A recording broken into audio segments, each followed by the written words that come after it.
9/11 when they were told to leave the building because there was fear that there was an airplane approaching it.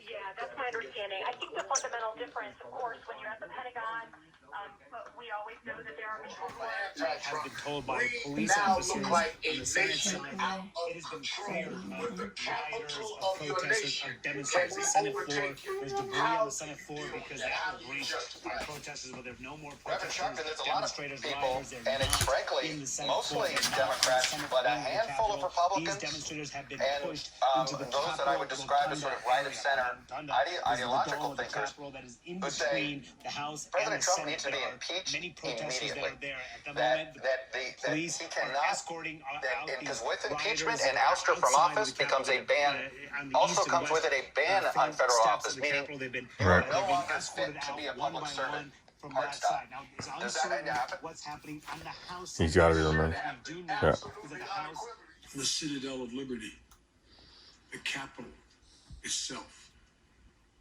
An assault on the people's representatives and the Capitol Hill police, sworn to protect them. They let him in. Did you watch that video? The cops taking selfies with the guys. Assault on the rule They of let him law, in, dude. like few times we've ever seen it. Just have to hope the National Guard cares more about the country than On those Trump. sacred of American undertakings, the doing of the people's business, to storm the Capitol, to smash windows, to occupy offices, the floor of the United States Senate, rummaging through desks, on the Capitol, on the House of Representatives, threatening the safety of duly elected officials. It's not protest, it's insurrection. The world's watching. Like so many other Americans, I am genuinely shocked and saddened that our nation, so long the beacon of light and hope for democracy, has come to such a dark moment. Through war and strife, America's endured much, and we will endure here, and we will prevail again, and will prevail now. The work of the moment and the work of the next 4 years must be the restoration of democracy, of decency, honor, respect. There's video of the shot. Just plain, simple decency. The renewal of the politics.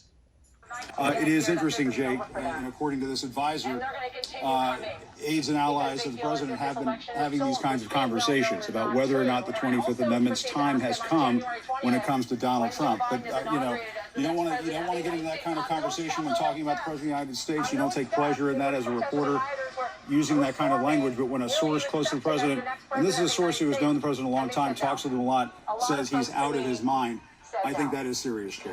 But Michael, keep in mind, we don't know who were the instigators in this, of these horrible things that happened today. I think a lot of it is the Antifa folks. I've been sent pictures of the same characters who were captured on images today storming the Capitol, as had been in protests on the other side of politics earlier in the summer. So, I don't know, there's a lot of questions out there, and I wish we could trust the media to do its job. Oh, this bitch. Oh my God.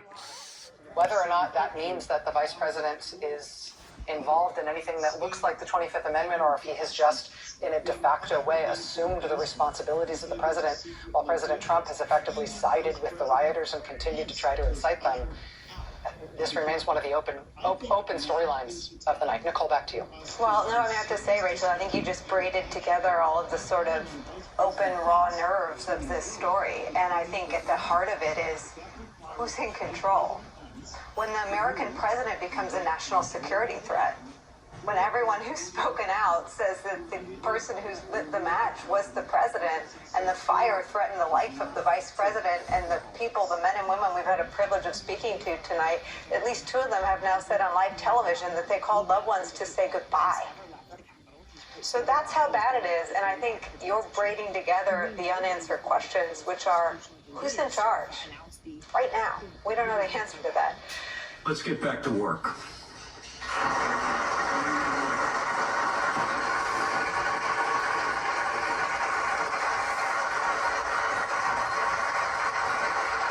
But they still aren't covering it.